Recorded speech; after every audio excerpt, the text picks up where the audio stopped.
Did The Simpsons predict Russia invading Ukraine? The Simpsons is one of the most successful TV shows in the history of the planet.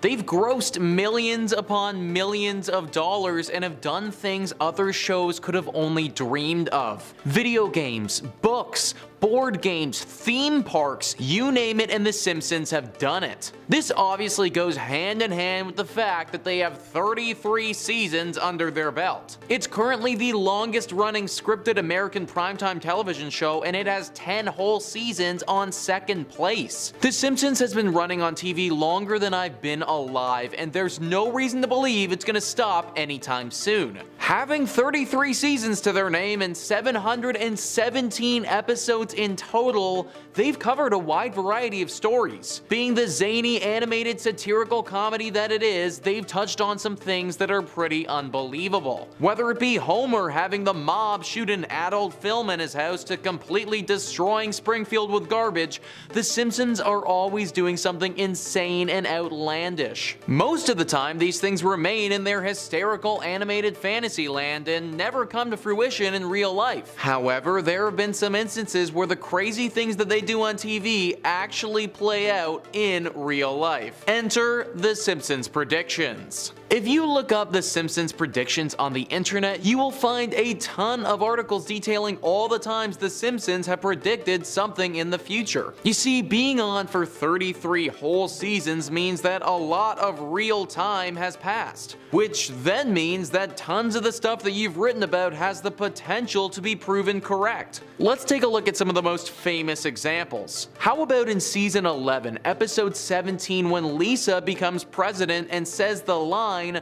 "We inherited quite the budget crunch from President Trump." Season 11 of The Simpsons would have come out in 1999. Fast forward 15 years though, and look at what happens. How about in season 23, episode 22, when Lady Gaga comes to the cartoon and wears almost exactly what she would later wear at the Super Bowl halftime show? Or how about for a less conventional one, where in season 5, episode 19, the lunch lady puts a bunch of horse meat in the children's meals, and then many years later a scandal involving Taco Bell and some other food chains found the very same horse meat in their products. I could go on and on with other examples of The Simpsons predicting various things, but I think that you guys get the point. Either way, it's safe to say that The Simpsons aren't new to the whole prediction game. But with all that being said, did they predict Russia invading Ukraine? Well, before I fully answer that, let's just take a quick look at what's happening in Ukraine to see if anything The Simpsons have said would have matched up with that. Well, as we've talked about several times on this channel recently, Russia and Ukraine are currently not on the friendliest of terms. Taking a brief trip back in time to December 1st, 1991,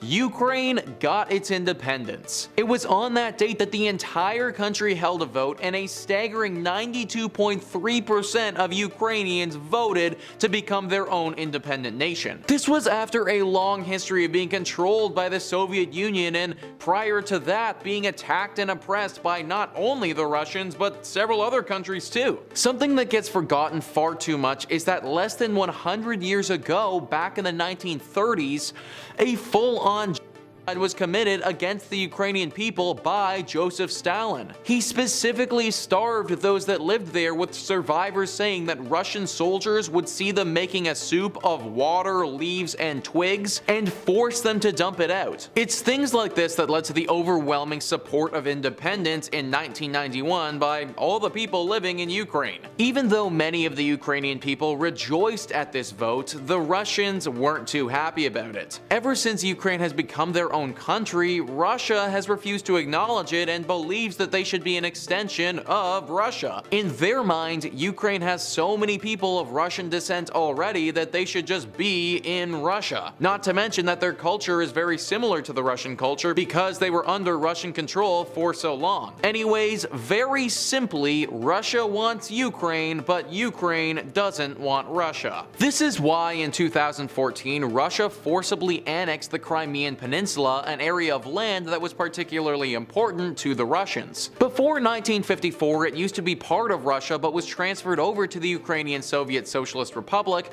and then retained after they got their independence. This meant that tons of the people living there were initially Russian and Russia wanted them back. Heavy sanctions were enforced on the Russians, but it wasn't enough to deter them from this annexation or from potentially taking more. Fast forward to right now, and currently over 100,000 Russian troops are just chilling right by the Ukrainian border, looking like they could march in at any given moment. Putin has come out and said that they have no plans to invade, but actions speak louder than words, and moving that many troops to that spot doesn't seem like something someone would just do for fun. Anyways, this is the state of Russia and Ukraine right now, and it could get bad very soon. But back to our question at hand. Did The Simpsons predict Russia invading Ukraine? Well, kind of. Max Fisher for Fox writes, "The rapidly worsening tension between the United States and Russia, not to mention Russia's invasion and annexation of part of Ukraine, has got lots of people talking about a new Cold War. That's overstating things, but it's true that US-Russia relations are at the worst since the fall of the Berlin Wall, and Russian foreign policy is at its most aggressive. Even Russia hawks did not foresee things getting quite so bad quite so quickly. But someone did. The writing staff at The Simpsons.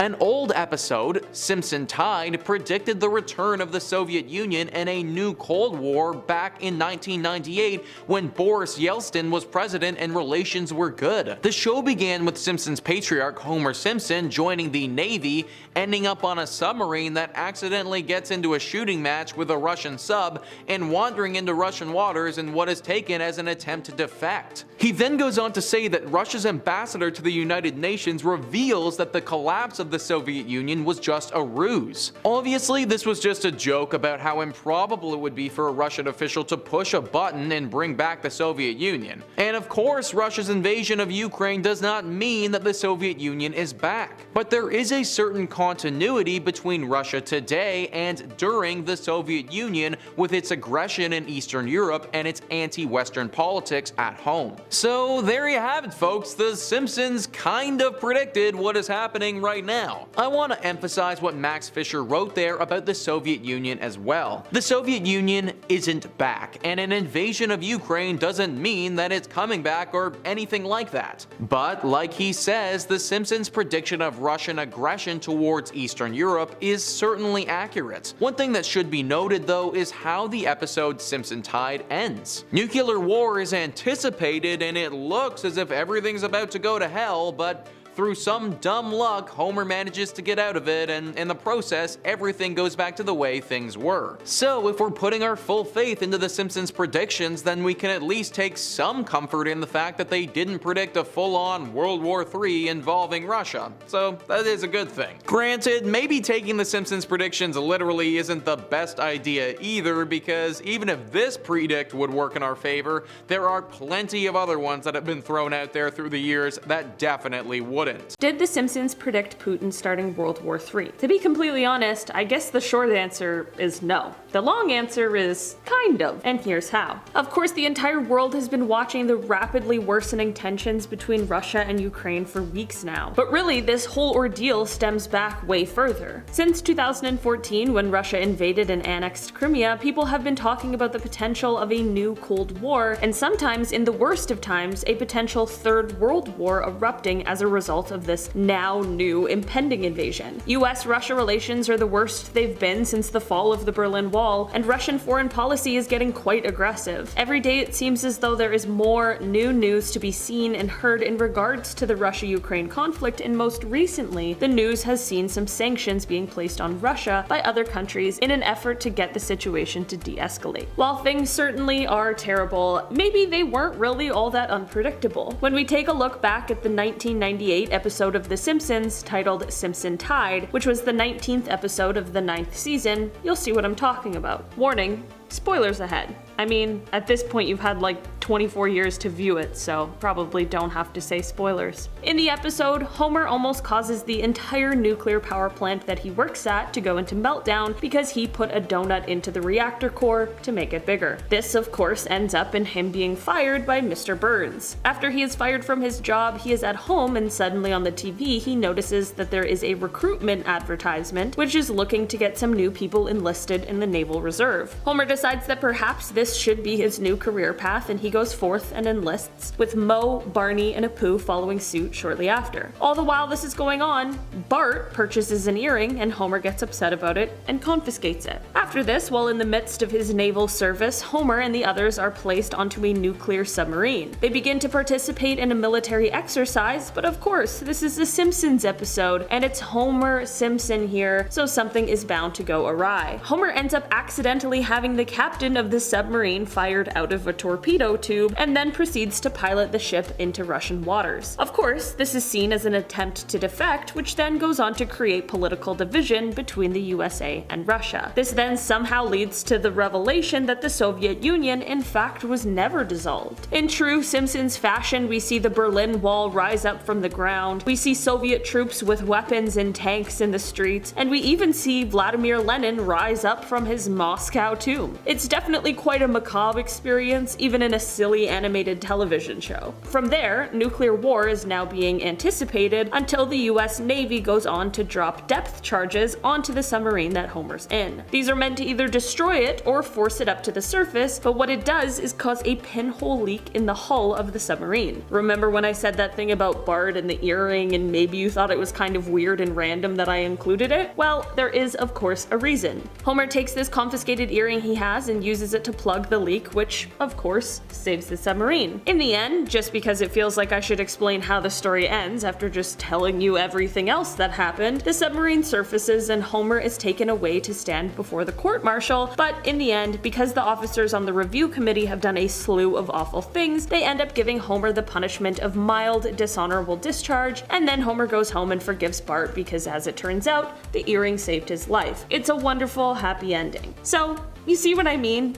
No. The Simpsons did not predict Putin starting World War III. Of course, there is the joke in there about how improbable it would be to bring back the Soviet Union. I mean, with the literal push of a button. That is not to say that the imminent threat of Ukraine being invaded means that anyone is trying to bring the Soviet Union back, but what is important and what the episode did do is accurately capture the continuity or the similarities between Russia today and the Soviet Union. And with that, I mean its Eastern European aggression and anti-Western politics. It's interesting, however, when we look at the history of Russia, even before the Soviet Union, back to the Russian Empire of the 18th and 19th centuries. We see some of the same views or ideas and kind of how Russia views itself in comparison to the rest of the world. We've seen Russia go from a royal empire to a totalitarian communist union to the capitalist federal state we see today, and while these are all grand transformations, some things have truly remained consistent. I mean, just yesterday, Putin himself made an hour-long address in which he described Ukraine as an integral part of his country's history, and he described Eastern Ukraine as, quote, ancient Russian lands. And this is of course the exact opposite of what those in Ukraine are saying. The episode also represented something that was likely true at the time, and definitely continues to be true, and that is the tension between Russia and the US itself. Just lately, as the news spread that Russia ordered troops into rebel-held regions, Russia has said that the troops have not yet been deployed, but that they will be, quote, peacekeeping in the regions. The United States responded to this by explaining that they felt calling them peacekeepers was, quote, nonsense, and continued on to accuse Russia of creating a pretext for war. It seems almost as if everyone is just waiting for someone to strike first, and it truly is terrifying. The swift reaction to the rogue submarine in the episode, although trivial and silly because it's a Simpsons episode, definitely kind of reflects this in a way. Right now, the US, along with other Western powers, have rallied together to stand behind Ukraine and have begun promising some swift sanctions, some of which are already being enacted. It's truly troubling and terrifying to watch as this all unfolds. So I guess that was a long way of saying that no, the Simpsons did not predict Putin starting World War III, but what they might have done is just show how little has changed in the last 24 years. Did The Simpsons predict the end of the world? It's impossible to say since the world is by no means over, but let's take a look at some of the messaging within Season 9, Episode 4 and see what we can find. In the 8th installment of Treehouse of Terror, Homer finds himself as the last human on Earth after a massive nuclear war. And there are some striking predictions in this episode that speak to today's events, but these predictions don't come from the nuclear war part. There are some other parallels that the creators allude to in this short episode that speak volumes to the current state of things in 2022. The most notable one is in the cold open, where there's a dig at censorship with a Fox executive appearing on screen laughing maniacally at the prospect of censoring the hell out of the coming episode. This is the most accurate prediction in this whole episode and something that could be interpreted as a form of doomsaying by the writers. Of course, nuclear bombs seem more threatening than censorship, but there still hasn't been a nuclear attack. And there has absolutely been an increase in censorship over the years. These days, there seems to be an increase in popularity of a Machiavellian outlook on life, which causes people to mistrust one another and the systems in which we live. People seem to expect the worst out of others in the fear that any person among us could secretly hold dangerous beliefs. And it's not an unfounded suspicion. Over the last 10 or 15 years, the right-wing political alignment started to increase in severity to the point where a new group was named, the alt-right community. This group did and continues to adopt a real school of thought, and the scariest part about it is that it appears as though any one of us could hold these beliefs somewhere below the surface, or behind the guise of an anonymous online username. So back when this group was first being named, there was a justifiable cause for alarm. However, with such a complex and threatening issue like the alt-right movement, it is proven extremely difficult for people to decide on the best ways to combat it. What seems to be the best method has been to adopt this Machiavellian attitude and to be prepared to trust no one and hold everyone accountable. This method has had its huge benefits, arguably doing a great job at unveiling hateful groups and preserving love and inclusivity as a cornerstone of our society. However, it appears as though the downside to this has been that large groups and even companies have also adopted this fear. And maybe most importantly, a fear that they may not be doing their part to keep these troublesome, problematic voices down. In the case of broadcasting and media companies, advertisers have become very quick to migrate away from content they deem damaging to their brands. So for these companies, this moral dilemma of trying to suppress these evil ideas has also become compounded with capital interests. And it seems as though the result has been an overcorrection in the form of excessive and unnecessary censorship on certain words or topics of discussion. While on the surface, it's hard to discount the benefit of suppressing dangerous language and discussion from the internet, there is a major mistake being made here. Freedom of speech is meant to allow those who choose to speak their minds to do so, regardless of their political or moral alignment. The idea is that the bad people will naturally be phased out and held accountable by the greater good of society, without needing to be silenced preemptively. And this isn't a new method. It's been tested and proven effective in human societies over a trial period of thousands of years. But the difficulty is that this system requires a lot of trust that it will run its course effectively. And coming back to the Machiavellian, untrusting attitude of the masses these days, that trust just isn't there. So companies and individuals seem to be taking the burden on themselves of quieting problematic people and voices, and the result seems to be an unhealthy level of censorship. Now back to The Simpsons, because that's what this video is about, right?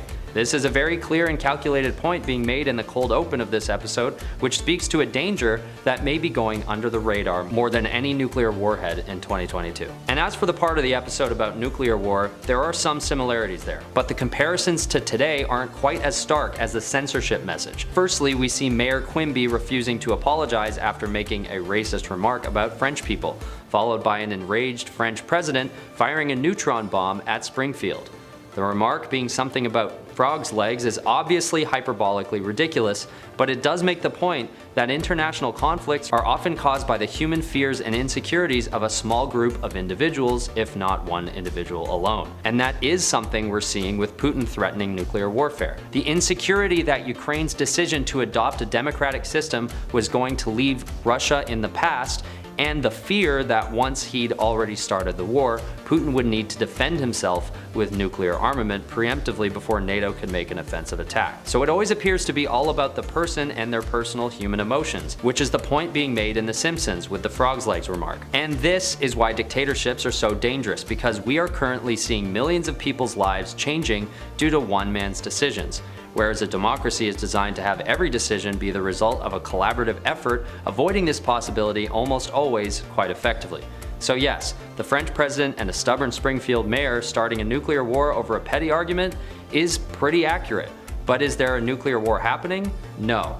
So it's not really a prediction and more of an astute reflection of reality and the nature of war. But it is important to note that although it's scary for obvious reasons to envision this Simpsons episode actually predicting a modern reality, it just isn't. There's no nuclear war right now, but there is a war happening in Ukraine. So as hard as it is to stay positive, it's important to focus on what really is happening and try to ignore what might be tomorrow. Which leads me to one more pretty astute point made in this episode, which I'll end on. Right before the bomb hits, we see comic book guy having an internal debate over whether or not Aquaman should be getting married to a woman without gills.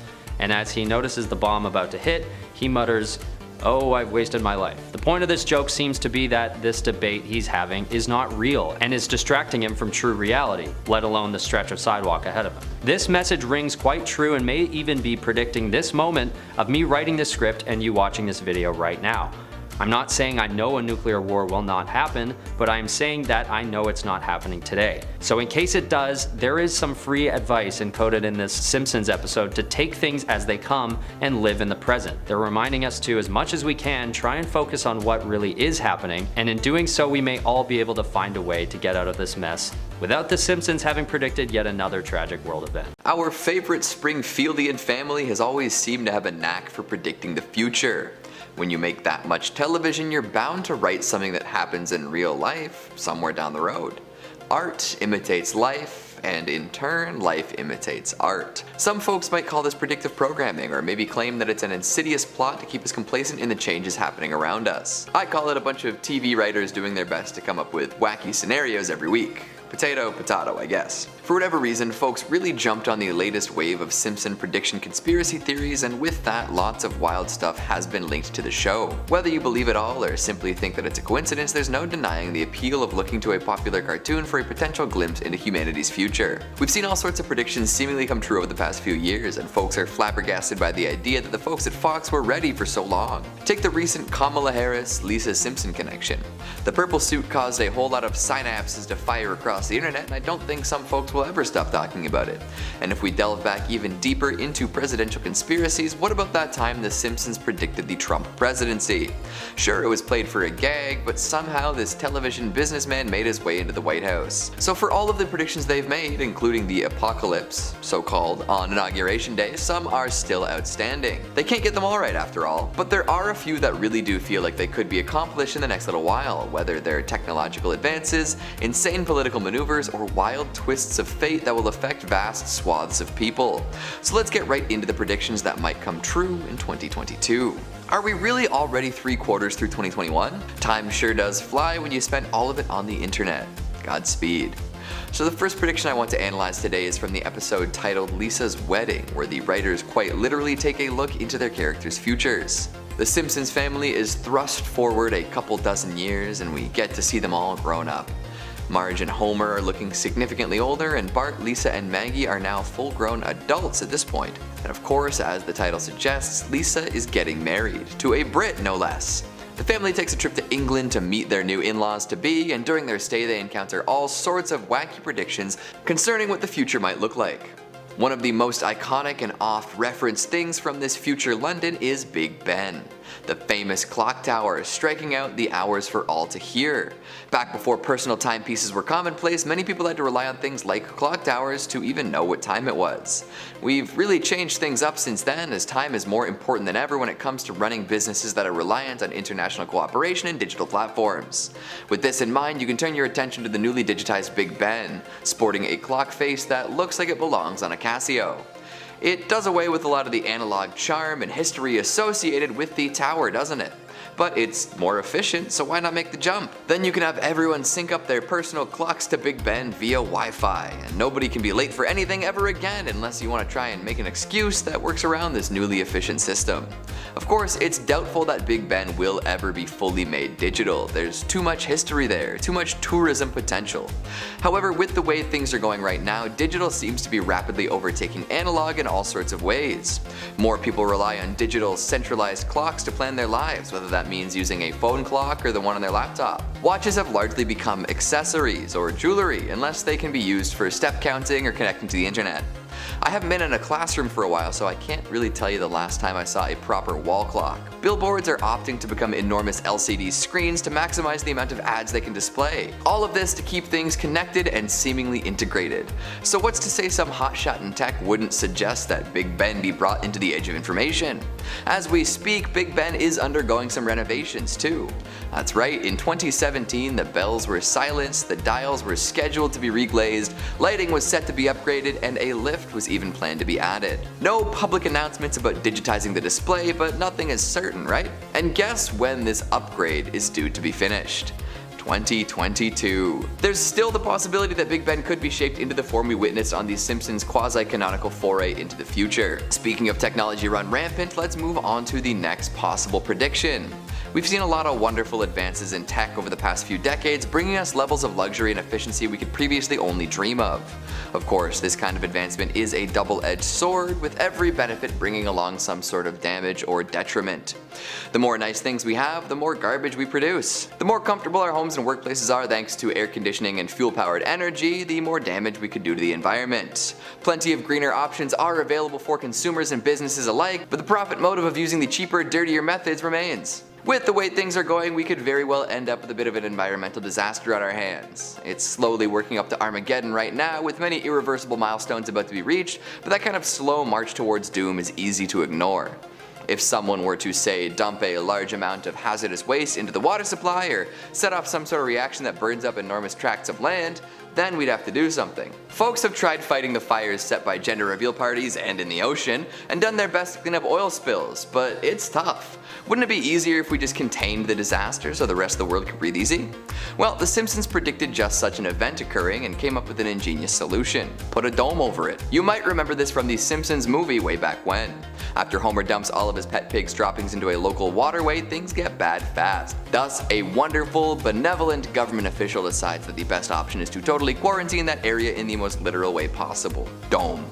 I wouldn't be surprised if it happened next year, to be completely honest. All it takes is one dude stockpiling crude oil in Rubbermaid containers, dumping his stash into the river. Or maybe an NFT farm will catch fire so spectacularly no one can hope to put it out. And to cap off our predictions for the day, why not go with the classic billionaire blocks out the sun bit.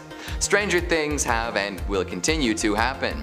In the episode Who Shot Mr. Burns, the titular nuclear power plant owner decides that he would make a whole lot more money if no one could experience the sun's rays. To ensure that his nuclear-powered electricity was sold as a monopoly, he erects an enormous device meant to literally block out the sun, plunging Springfield into darkness.